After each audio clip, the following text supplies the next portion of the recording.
Emotional detachment gets a bad reputation. People hear the phrase and imagine someone cold, distant, or emotionally unavailable. But real emotional detachment, the healthy kind, isn't about shutting down.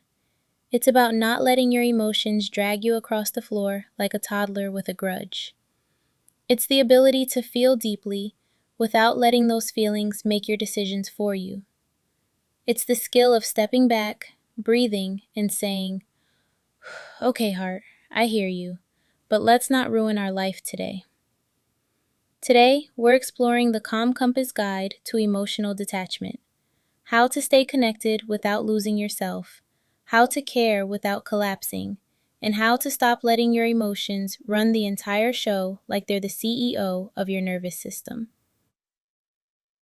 Part 1: What emotional detachment actually is and isn't. Let's clear something up. Emotional detachment is not emotional avoidance. Avoidance is when you pretend you don't care. Detachment is when you care, but you don't cling. Avoidance shuts down. Detachment steps back. Avoidance says, "Feelings? Never heard of them." Detachment says, "Feelings? Yes, but they don't get to drive." Healthy detachment is the space between your emotions and your actions. It's the pause that keeps you from texting someone you shouldn't, spiraling over something you can't control, or making decisions from panic instead of clarity. It's emotional maturity with a side of peace. Part 2: Why your emotions feel so loud. Your emotions aren't the enemy, they're just dramatic. They show up uninvited, they talk over everyone, and they act like every situation is a season finale. But there's a reason for that. Your emotions are wired for survival, not accuracy. Your brain doesn't ask, "Is this logical?" It asks, "Is this familiar?" So when something reminds you of an old wound, your emotions respond like it's happening all over again. That's why emotional detachment matters. It helps you separate the memory from the moment. Part 3: The difference between feeling and fusing. Feeling an emotion is healthy. Fusing with an emotion is chaos. Feeling says, "I'm anxious right now." Fusing says, "I am anxiety." Feeling says, "I'm hurt." Fusing says, "Never be okay again." Emotional detachment is the skill of noticing your feelings without becoming them. It's the difference between holding an emotion and letting it hold you hostage. Part 4: The Power of the Pause. Here's the secret. Emotional detachment lives in the pause. The pause before you react. The pause before you reply. The pause before you spiral. It's the moment where you step outside the emotional storm and ask, "What's actually happening here?" This pause is tiny, but it's powerful. It's the difference between responding and reacting, between clarity and chaos, between peace and panic. The pause is where your power lives. Part 5: Detachment doesn't mean you don't care. Let's debunk another myth. Detachment doesn't make you cold. It makes you clear. You can love someone deeply and still detach from their behavior. You can care about an outcome and still detach from the need to control it.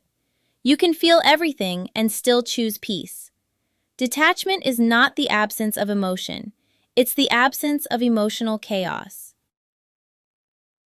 Part 6: How to practice emotional detachment in real time. Let's get practical.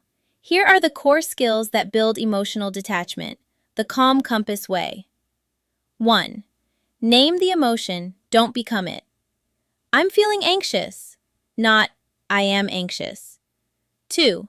Ask, "Is this happening now, or is this old?" Half your reactions are echoes, not events. 3. Step back before you respond. If your heart is yelling, your mouth should be quiet. 4. Let people be who they are. Detachment is accepting that you can't control anyone's behavior but your own. 5. Choose clarity over intensity. If it feels like a tornado, it's probably not truth. It's emotion. Part 7. Why detachment feels uncomfortable at first. If you grew up in chaos, calm feels suspicious.